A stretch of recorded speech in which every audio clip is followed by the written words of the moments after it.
नमस्कार। आज हम बात करने वाले हैं यादव समुदाय की। जी, उनकी विरासत, उनका नेतृत्व। हाँ, और आज के भारत में उनका क्या स्थान है, इस पर एक गहरी नजर डालेंगे।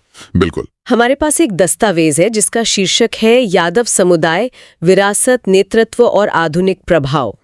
तो कोशिश यही रहेगी कि उनकी पूरी यात्रा को समझे, मतलब बिल्कुल शुरुआत से उनकी जड़ों से लेकर आज तक। जी, एक मुकम्मल तस्वीर बनाने की कोशिश। हाँ, चलिए शुरुआत एक हालिया घटना से करते हैं। इसने काफी ध्यान खींचा, उत्तर प्रदेश में इटावा की घटना। हाँ, वो कथावाचक वाली घटना। जी, यादव समुदाय के कथावाचक थे जिन्हें कथित तौर पर अपमानित किया गया, उनका सिर मूंड दिया गया। और वजह सिर्फ इसलिए कि वो धार्मिक ग्रंथ पढ़ रहे थे। हाँ, और उन्होंने अपनी जाति नहीं बताई थी। दस्तावेज में भी यही बात है कि भाई पहचान छिपाना वो शायद ठीक ना हो, पर हिंसा नहीं, हिंसा तो किसी भी हाल में गलत है। वो तो अधर्म है जैसा दस्तावेज कहता है। हाँ। और ये घटना कई जरूरी सवाल खड़े करती है। दस्तावेज में भी ये सवाल उठाए गए हैं। जैसे कि भाई धर्म का उपदेश देना या उसके लिए सजा देना, ये अधिकार है किसका? क्या ये कुछ जातियों तक ही सीमित है? क्या भक्ति को जाति से तौल सकते हैं? वही बात। यहाँ हमारा मकसद किसी का पक्ष लेना नहीं है, बस जो विश्लेषण में जटिलताएं हैं वो सामने रखना है। सही कहा। और दस्तावेज हमें याद भी दिलाता है, महाभारत किसने रची? वेदव्यास। वो एक मछुआरे सत्यवती के पुत्र थे। हाँ। गीता का उपदेश किसने दिया? भगवान कृष्ण। वो स्वयं यादव थे।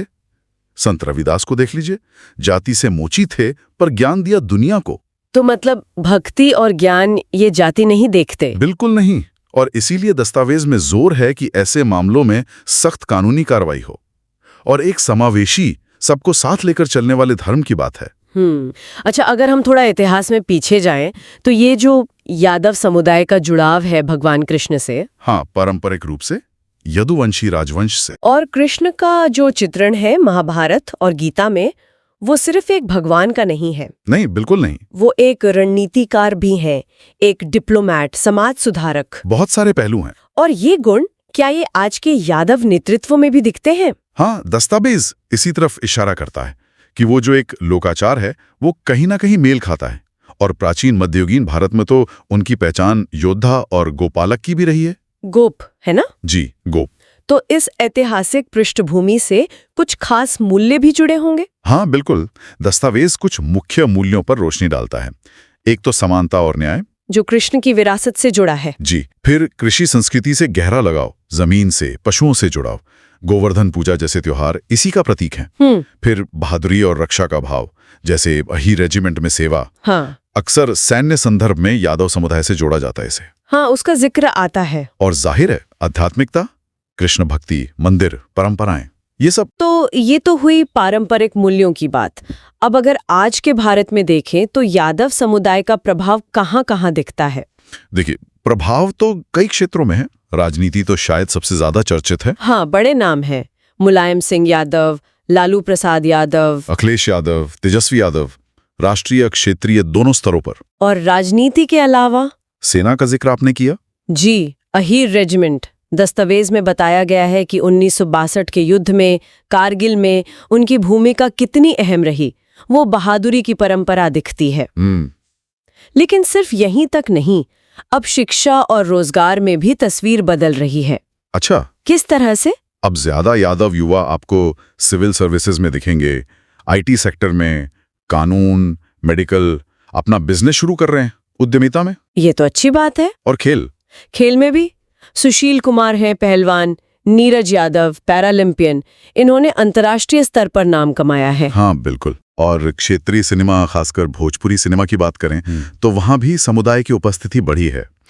तो काफी फैला हुआ प्रभाव है। लेकिन क्या सब कुछ बिल्कुल सही चल रहा है या कुछ चुनौतियां भी हैं? नई चुनौतियां तो हैं।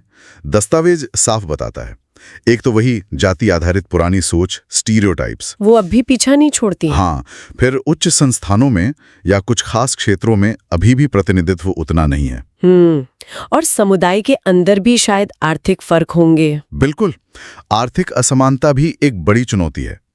ये मुद्दे भी दस्तावेज में उठाए गए हैं। तो प्रगति है, लेकिन राह में मुश्किलें भी हैं। सही कहा। पर अच्छी बात यह है कि इन चुनौतियों से निपटने की कोशिशें भी हो रही हैं। जैसे क्या पहल हो रही हैं? दस्तावेज में जिक्र है जैसे कम्युनिटी मेंटरशिप प्रोग्राम चल रहे हैं, युवाओं को गाइड करने के लिए, शिक्षा पर जोर देने वाले अभियान हैं अच्छा। और राजनीतिक स्तर पर भी एकजुटता की कोशिशें होती रहती हैं।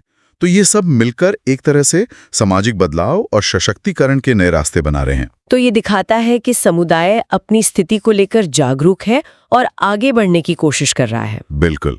तो कुल मिलाकर देखें तो यादव समुदाय की कहानी वो एक तरह से प्राचीन सम्मान और आज की महत्वाकांक्षाओं का संगम है। हाँ, एक दिलचस्प मिश्रण है। जैसा दस्तावेज में कहा गया है, कृष्ण के वंश से समकालीन नेतृत्व तक यादव यात्रा जारी है। जी।